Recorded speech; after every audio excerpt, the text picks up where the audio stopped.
पंडित विनोद भारद्वाज जी, ये बताइए कि 3:17 बताया जा रहा है जब ये समाप्त हो जाएगा, तो उसके बाद जब ये ग्रहण काल समाप्त हो जाएगा उसके बाद लोगों को फिर क्या करना चाहिए?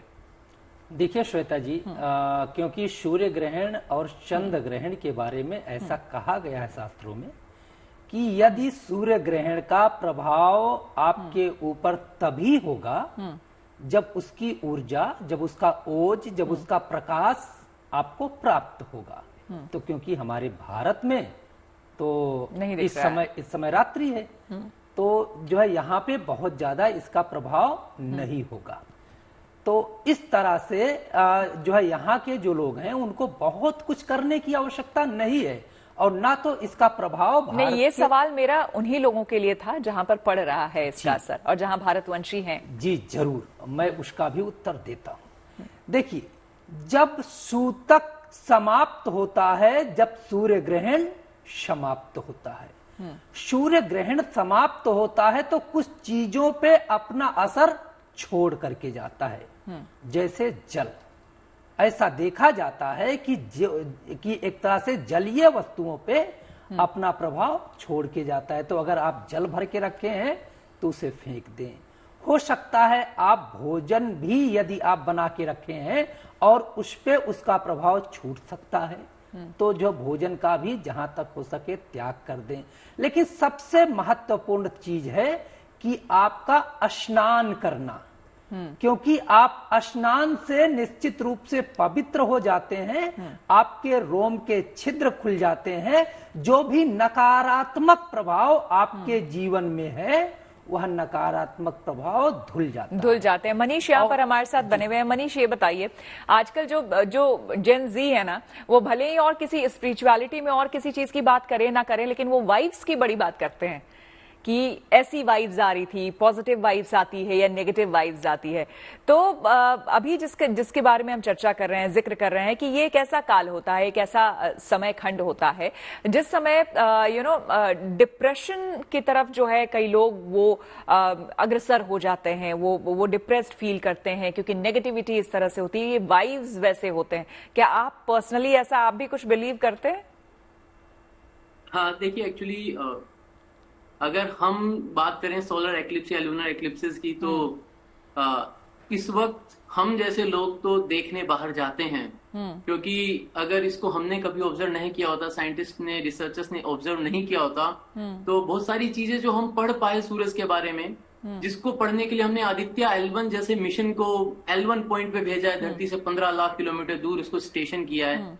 हम वो सब इसलिए करते क्योंकि हमें सूरज को पढ़ना है। लेकिन जब एक्लिप्सेस आते हैं तो वो सारी स्टडी हम ग्राउंड से कर पाते हैं, हम धरती से उन सबको पढ़ पाते हैं। तो मोस्टली ऐसा रहता है, जो कंप्लीट सोलर एक्लिप्स हुआ था इसी साल के शुरुआत में, उस वक्त तो और वो अमेरिका के बड़े हिस्से भी दिख रहा था, तो वहां पर तो जेट्स फ्लाई करे गए थे, साउंडिंग रॉकेट्स को फ्लाई किया गया था, मतलब एक्सपेरिमेंटल सेटअप्स को फ्लाई करा गया था कि ऑब्जर्वेशंस ली जाए।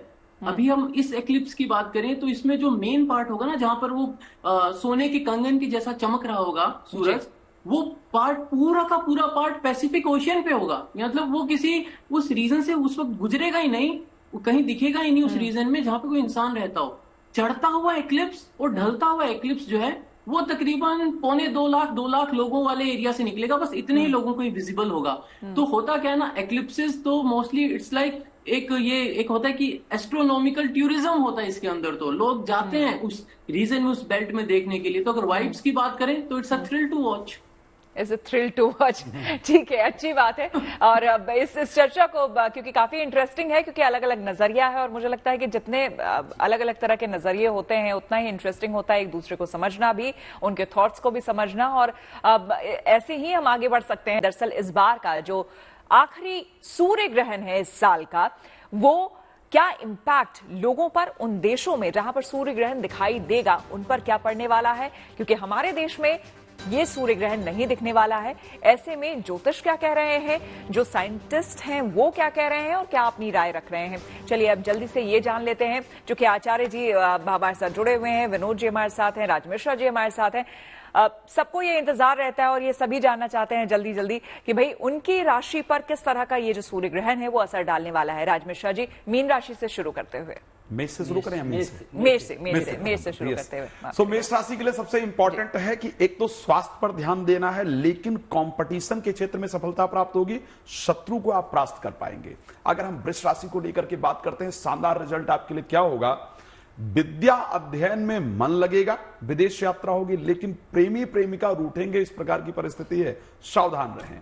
मिथुन के लिए अगर हम बात करेंगे, प्रॉपर्टी से रिलेटेड लाभ मिलने का, जिनसे चाहते हैं उनसे मुलाकात होने का संयोग इस ग्रहण के कारण आपका निश्चित रूप से बनेगा, और किसी फेवरेट प्लेस पर जहां आप चाहते हैं वहां विजिट करेंगे, लेकिन सीनियर्स के द्वारा प्रॉब्लम हो। 40 दिन तक ग्रहण का प्रभाव रहता है, इसको ध्यान रखिएगा। तो 40 डेज तक इस प्रकार की घटनाएं हो सकती हैं। अगर हम बात कर लेते हैं राशि कर्क को लेकर के, हां, आत्मविश्वास आपका निश्चित रूप से बढ़ेगा, इसको ध्यान रखिएगा। और बहुत सारी यात्राएं आपकी होने वाली हैं, पिता से खराब संबंध जो है वो बेहतर होंगे। हम राशि सिंह की अगर बात करें, यहां पर ध्यान रखने की आवश्यकता है, आर्थिक नुकसान दिख रहा है, कुटुंब में क्लह जैसी परिस्थिति दिख रही है, लेकिन इंटरव्यू इत्यादि में 40 डेज के अंदर जाएंगे तो आपको निश्चित रूप से पॉजिटिव रिजल्ट मिलेगा। हम राशि कन्या को लेकर अगर बात कर लें तो यहां पर मैरिज हो जाएगी, अगर नहीं हो रही, विवाह को लेकर के परेशान हैं तो 40 डेज के अंतर्गत विवाह को लेकर के पॉजिटिव रिजल्ट मिलेंगे। अपने जो लाइफ पार्टनर है उनके साथ जो विवाद चल रहा है वो सॉल्व होगा, लेकिन एक बात ध्यान रखिएगा, हेल्थ को लेकर के और दुर्घटना जैसी परिस्थिति दिख रही है, तो थोड़ा ध्यान रखने की आवश्यकता है। भगवान की आराधना करें और ग्रहण के बाद घी में चेहरा देख करके दान कीजिए, ना दिखे तब भी उसको कांसी कटोरी में घी डालिए और फेस देखिए और दान कीजिए, तो उससे जो भी नकारात्मक इंपैक्ट आपके ऊपर है वो नहीं पड़ेगा। जी श्वेता जी।